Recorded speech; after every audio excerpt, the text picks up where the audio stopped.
खबरों का lunch box. नमस्कार, मैं हूं अमन गुप्ता और आप रेडियो मनी 9 पर सुन रहे हैं खबरों का लंच बॉक्स। एक तरफ बढ़ रहा है एफडी पर मिलने वाला ब्याज, तो वहीं लोन भी हो रहा है महंगा। गेहूं और मकान के किराए ने भी जेब पर बढ़ा दिया है बोझ। तो इन खबरों पर करेंगे बात और बताएंगे बिजनेस फाइनेंस से जुड़ी कई और दूसरी खबरें भी। तो शुरू करते हैं, खोलते हैं खबरों का लंच बॉक्स। अब स्कूल फीस में मिलेगी 15% की छूट। कोरोना काल में जमा की गई स्कूल फीस को लेकर इलाहाबाद हाईकोर्ट ने सुनाया फैसला। हाईकोर्ट ने यूपी के स्कूलों को 2020-21 में जमा कराई गई फीस का 15% तक माफ करने का दिया आदेश। 15% फीस को अगले शिक्षण सत्र में एडजस्ट या छात्रों को वापस लौटाने का दिया गया है आदेश। 2 महीने में स्कूलों को करनी होगी ये पूरी प्रक्रिया। गेहूं की कीमतों ने बनाया नया रिकॉर्ड। दिल्ली में गेहूं की कीमत 3044 रुपए प्रति क्विंटल और उत्तर प्रदेश में 3000 रुपए प्रति क्विंटल से ज्यादा हुई। बीते साल से गेहूं के दामों में हुआ 16% का इजाफा। वहीं आटा 19% हुआ महंगा। दरअसल सप्लाई की कमी से कीमतों में आ रही है तेजी। सरकार की खुले बाजार बिक्री योजना से गेहूं की नहीं हो पा रही है सप्लाई। 11,000 लोगों को नौकरी से निकालेगा माइक्रोसॉफ्ट। ये कुल वर्कफोर्स का होगा 5%। छटनी में इंजीनियरिंग डिवीजनों की संख्या में होगी कटौती। बैंक ऑफ महाराष्ट्र ने 2 करोड़ रुपए से कम वाली फिक्स डिपॉजिट पर बढ़ाई ब्याज दरें। बैंक 2 दिन से लेकर 5 साल वाली एफडी पर ग्राहकों को 3.25 से लेकर 6.25% तक दे रहा है ब्याज। 200 दिन वाली एफडी पर मिलेगा सबसे ज्यादा 7% का ब्याज। फेडरल बैंक ने सेविंग अकाउंट्स और एफडी पर बढ़ाई ब्याज दरें। सेविंग अकाउंट्स में 5 लाख से कम के जमा पर मिलेगा 3.20% ब्याज। 18 महीने से 2 साल की एफडी पर मिलेगा सबसे ज्यादा 7.25% का ब्याज। वहीं इसी अवधि पर वरिष्ठ नागरिकों को मिलेगा 7.25% का ब्याज। कोटक महिंद्रा बैंक ने सभी तरह के लोन पर बढ़ाया ब्याज। कोटक महिंद्रा बैंक ने लोन से जुड़ी ब्याज दरों में 10 से 30 बेसिस पॉइंट की बढ़ोतरी।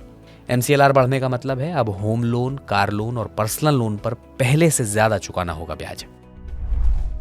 दवाओं की कीमतों पर नजर रखने वाले NPPA यानी नेशनल फार्मास्यूटिकल प्राइसिंग अथॉरिटी ने 128 एंटीबायोटिक और एंटीवायरल दवाओं की अधिकतम खुदरा कीमतों को किया तय।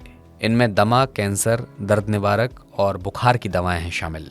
अब दवा कंपनियों को सरकार की तरफ से तय कीमत पर ही बेचने होंगे अपने प्रोडक्ट।